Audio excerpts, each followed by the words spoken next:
അച്ഛൻ്റെ ഒരു ഹോട്ടലുണ്ട്, 1-2 ഒക്കെ ഉണ്ട് ഹോട്ടൽ. അവിടെ പൈസ കൊടുക്കണ്ട, പൈസ ഉണ്ടെങ്കിൽ കൊടുത്താൽ മതി, ഇല്ലെങ്കിൽ ഭക്ഷണം കഴിച്ചിട്ട് ഇറങ്ങിപ്പോവാം. ആ ഹോട്ടലിന് അച്ഛനിട്ട പേര് അഞ്ചപ്പം എന്നാണ്. അഞ്ചപ്പം. അഞ്ചപ്പം കൊണ്ട് 5000 പേരെയാണ് കൂട്ടിയത് അല്ലേ? അതാണ് അദ്ദേഹത്തിന് ജീസസിനെ ഏറ്റവും ഇഷ്ടപ്പെടാനുള്ള കാരണം. വേറെന്തെങ്കിലും ഉണ്ടോ? എനിക്ക് ജീസസിനെ ഭയങ്കര ഇഷ്ടപ്പെടാനൊരു കാരണമുണ്ട്. അത് പറയാൻ വേണ്ടിയിട്ടാണ്. നിങ്ങൾക്ക് വേറെ ഉണ്ടോയെന്ന് അറിയാൻ ചോദിച്ചത്. ഉണ്ടോ? ആർക്കും പറയാനുണ്ടോ? സ്നേഹം പകർന്നു കൊടുത്തു, സ്നേഹിക്കാൻ പഠിപ്പിച്ചു. സ്നേഹിക്കാൻ പഠിപ്പിച്ചു. ഒരു കയ്യടി കൊടുക്കോ? ഏറ്റവും പ്രിയപ്പെട്ട ഒരു ശിഷ്യനോട് ചോദിക്കുന്നുണ്ട്, ഇന്ന സ്നേഹമാണോ? ശരിക്കും എന്നോട് സ്നേഹമാണോ? അയാൾ പറഞ്ഞു ഉണ്ട്. പിന്നെയും ചോദിച്ചു, ശരിക്കും എന്നോട് സ്നേഹമാണോ? അയാൾ പറഞ്ഞു ശരിക്കും സ്നേഹമാണ്. മൂന്നാമതും ചോദിച്ചു, ശരിക്കും എന്നോട് സ്നേഹമാണോ? കണ്ണിലിങ്ങനെ നോക്കിയിട്ട് ചോദിച്ചു, ശരിക്കും എന്നോട് സ്നേഹമാണോ? അപ്പോൾ ഇയാൾ പതറിപ്പോയി. ആ സ്നേഹത്തെ ഒന്ന് പരിശോധിക്കേണ്ട ഒരു ജോലി അയാൾക്ക് ഉണ്ടാവാൻ തുടങ്ങി അല്ലേ? വേറെ ഒന്നുണ്ടോ? കുഞ്ഞുങ്ങളെ സ്നേഹിച്ചു അല്ലേ? ഭയങ്കര ഇഷ്ടമായിരുന്നു അല്ലേ കുട്ടികളെ? ആ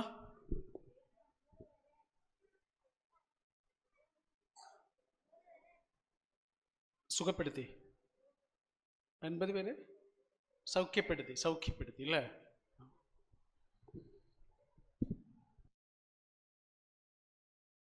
എന്നെ ദ്രോഹിച്ചവരോട് ഞാൻ എത്ര പ്രാവശ്യം ക്ഷമിക്കണം എന്ന് ചോദിച്ചപ്പോൾ യേശു പറഞ്ഞത് എന്താ? 7 പ്രാവശ്യം എന്നാണോ? പിന്നെ 70 പ്രാവശ്യം. യേശു എത്ര വയസ്സുവരെ ജീവിച്ചത് ഈ ഭൂമിയിൽ? 33 പിന്നെ കുറച്ചു അല്ലേ? 33. എനിക്കിപ്പോൾ 40 വയസ്സായി. എന്നേക്കാൾ 7 വയസ്സിന് ഇളയതാകുമ്പോൾ ഈ ലോകത്ത് നാള് പോയി. പക്ഷെ അപ്പോഴേക്ക് വരാനിരിക്കുന്ന മുഴുവൻ ജനകോടികൾക്കും പറയാനുള്ള ആവേശത്തിൻ്റെ കഥകൾ ആ 33 വർഷം കൊണ്ട് മാത്രം ജീവിച്ച ഒരാൾ ബാക്കിയാക്കി. മോനെത്ര വയസ്സായി?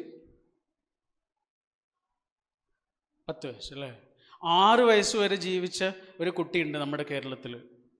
6 വയസ്സ് വരെയാണ് ആകെ ജീവിച്ചത്. പക്ഷെ അവന് 6 വയസ്സ് കഴിഞ്ഞ് ആൾ മരിച്ചുപോയി. 6 വയസ്സ് വരെ ജീവിച്ചപ്പോഴേക്ക് അവൻ 1500 ചിത്രങ്ങൾ വരച്ചിട്ടുണ്ട്. കേട്ടിട്ടുണ്ട് അങ്ങനെ ഒരു കുട്ടിയെക്കുറിച്ച്? ഉണ്ടല്ലേ?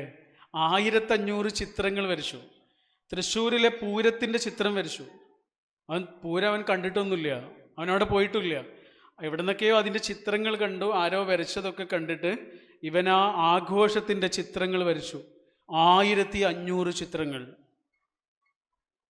6 വയസ്സ് വരെ മാത്രം ജീവിച്ച ആ കുട്ടിയെക്കുറിച്ച് ആ കുട്ടിയുടെ അച്ഛനും അമ്മയ്ക്കും എത്രയാണ് കഥകൾ പറയാനുള്ളതെന്നറിയോ? അവനെക്കുറിച്ചൊരു സിനിമ പോലും ഇറങ്ങിയിട്ടുണ്ട്.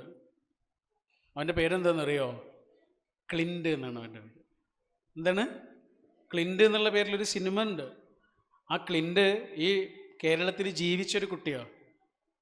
6 വയസ്സ് വരെ ഒരാൾ ജീവിക്കുന്നു എന്നുള്ളതോ 60 വയസ്സ് വരെ ഒരാൾ ജീവിക്കുന്നു എന്നുള്ളതല്ല, അയാൾ ഈ ലോകത്ത് എന്ത് ബാക്കിയാക്കി എന്നുള്ളതാണ് കേട്ടോ. ഇംഗ്ലീഷിൽ ചെറിയ അക്ഷരത്തിൽ ഐ എന്നെങ്ങനെ എഴുതുക? എങ്ങനെ എഴുതുക? ഐ എന്ന് സ്മോൾ ലെറ്ററിൽ എങ്ങനെ എഴുതുക? ഒരു വരയിടും മുകളിലൊരു കുത്തൊടുക്കും അല്ലേ? ഒരു വരയും മുകളിലൊരു കുത്തും. ഇത് തിരിച്ചിട്ടാലോ എന്തായി? എക്സ്ക്ലമേഷനായി, അത്ഭുതമായി അല്ലേ? ഒരു ഐ തിരിച്ചിടുമ്പോൾ അത് അത്ഭുതമായി. ഇതേപോലെയാ ഓരോ ഐയുടെ ഉള്ളിലും, ഐ എന്ന് പറഞ്ഞാൽ ഞാൻ, ഓരോ ഇൻഡിവിജ്വലിൻ്റെ ഉള്ളിലും, ഓരോ മനുഷ്യൻ്റെ ഉള്ളിലും ഈശ്വരൻ, ദൈവം മറഞ്ഞു കിടക്കുന്ന ഒരു എക്സ്ക്ലമേഷൻ ഒളിപ്പിച്ചു വെച്ചിട്ടുണ്ട്. ഓരോ ഐയുടെ ഉള്ളിലും ഈശ്വരൻ മറഞ്ഞു കിടക്കുന്ന ഒരു എക്സ്ക്ലമേഷൻ, ഒരു അത്ഭുതം ഒളിപ്പിച്ചു വെച്ചിട്ടുണ്ട്. പക്ഷെ ലോകത്ത് വളരെ കുറച്ച് മനുഷ്യന്മാർ അവൻ്റെ ഉള്ളിലെ അല്ലെങ്കിൽ അവളുടെ ഉള്ളിലെ അത്ഭുതം എന്താണ് എന്ന് തിരിച്ചറിഞ്ഞിട്ടുള്ളൂ. ഒരു മനുഷ്യൻ ഈ ഭൂമിയിലേക്ക് ജീവിക്കുന്നുണ്ടോ, അയാൾക്ക് ഈ ലോകത്ത് എന്തോ ഒരു അത്ഭുതം ചെയ്യാനുണ്ട്. മനസ്സിലായോ? ഇപ്പം എനിക്കിഷ്ടപ്പെട്ട ഭക്ഷണമല്ല മോൾക്കിഷ്ടപ്പെടുക, മോളുടെ സുഹൃത്തുക്കളുടേതുപോലെയുള്ള സുഹൃത്തുക്കളല്ല എനിക്കുണ്ടാവുക, മോൾക്കിഷ്ടപ്പെട്ട നിറമല്ല എനിക്കിഷ്ടപ്പെട്ട നിറം, മോൾക്കിഷ്ടപ്പെട്ട ടോപ്പിക്കല്ല എനിക്കിഷ്ടപ്പെട്ട ടോപ്പിക്ക്, മോള് വായിക്കുന്നത് പോലത്തെ പുസ്തകങ്ങളാവില്ല ഞാൻ വായിക്കുന്നത്. അതെന്തുകൊണ്ടാണ് ഈ വ്യത്യാസം? ഒരു വീട്ടിൽ തന്നെയുള്ള രണ്ടാളുകൾ, ചേട്ടനും അനിയനും, ഇതേപോലെ വ്യത്യാസം ഉണ്ടാവും. അതെന്തിനാ ഈ വ്യത്യാസം? അതെന്തിനാ വ്യത്യാസം? രണ്ടാളും ഈ ഭൂമിയിലേക്ക് വന്നത് ഒരേ കാര്യം ചെയ്യാനല്ല. ഒരേ കാര്യം ചെയ്യാനാണ് വന്നതെങ്കിൽ രണ്ടാൾ വരേണ്ട കാര്യമില്ല, ഒരാൾ വന്നാൽ മതി. എന്തിനാ രണ്ടാൾ വന്നത്? രണ്ടാൾക്ക് രണ്ട് കാര്യങ്ങൾ ചെയ്യാനുള്ളതുകൊണ്ടാണ്. രണ്ടാളുടെ ഉള്ളിലും രണ്ട് അത്ഭുതങ്ങൾ ഉണ്ടായതുകൊണ്ടാണ്. ഇങ്ങനെ നമ്മൾ ആലോചിച്ചാൽ നമ്മൾ തമ്മിൽ തർക്കങ്ങൾ ഉണ്ടാവില്ല. 33 വയസ്സ് വരെ മാത്രം ജീവിച്ച ഒരാൾ വരാനിരിക്കുന്ന മുഴുവൻ മനുഷ്യന്മാർക്കും പറയാനുള്ള ആവേശത്തിൻ്റെ കഥകൾ ബാക്കിയാക്കിയതുപോലെ ഞാനും നിങ്ങളൊക്കെ ഈ ഭൂമിയിലേക്ക് വന്നത് മറ്റുള്ളവർക്ക് പറയാൻ നമ്മളെക്കുറിച്ച് ആവേശമുള്ള കുറച്ച് കഥകൾ ഉണ്ടാവണം. അതിന് പറ്റുന്ന തരത്തിലുള്ള അത്ഭുതം നമ്മുടെ ഉള്ളിൽ ഈശ്വരൻ ഉണ്ടാക്കി വെച്ചിട്ടുണ്ട്.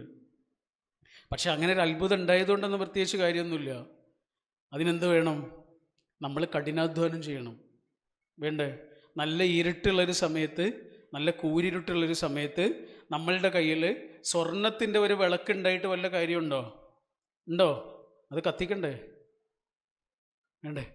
ഒരാളത് കത്തിച്ചിട്ടില്ല, അയാൾ പറയാണ് എൻ്റെ കയ്യിൽ സ്വർണത്തിൻ്റെ വിളക്കുണ്ട് എന്ന് പറഞ്ഞിട്ട് കാര്യമില്ലല്ലോ. അയാൾ ഇരുട്ടിലൂടെ നടക്കേണ്ടി വരും. അത് കത്തിക്കണം. ഇതേപോലെയാ നമ്മുടെ ഉള്ളിൽ ഒക്കെ സ്വർണത്തിൻ്റെ ഓരോ വിളക്ക് ഈശ്വരൻ ഉണ്ടാക്കി വെച്ചിട്ടുണ്ട് അല്ലേ? ഓരോ ആൾക്കും ഓരോ കഴിവുണ്ടാവില്ലേ? അതാണ് ഈ പറയുന്നത് കേട്ടോ. ഓരോ ആൾക്കും ഓരോ കഴിവുണ്ട്. നിങ്ങൾക്ക് പാട്ട് പാടാനായിരിക്കും, എഴുതാനായിരിക്കും, ചിത്രം വരയ്ക്കാനായിരിക്കും, പ്രസംഗിക്കാനായിരിക്കും, നന്നായി പെരുമാറാനായിരിക്കും, രോഗികളെ ശുശ്രൂഷിക്കാനായിരിക്കും അല്ലേ? ഓരോ ആൾക്കും ഓരോ തരത്തിലുള്ള കഴിവ് ഈശ്വരൻ ഉണ്ടാക്കി വെച്ചിട്ടുണ്ടാവും. അങ്ങനെ കഴിവുണ്ടായതുകൊണ്ട് കാര്യമില്ല. പിന്നെ എന്ത് വേണം? നമ്മളതിനെ കഠിനാധ്വാനം കൊണ്ട് വളർത്തണം.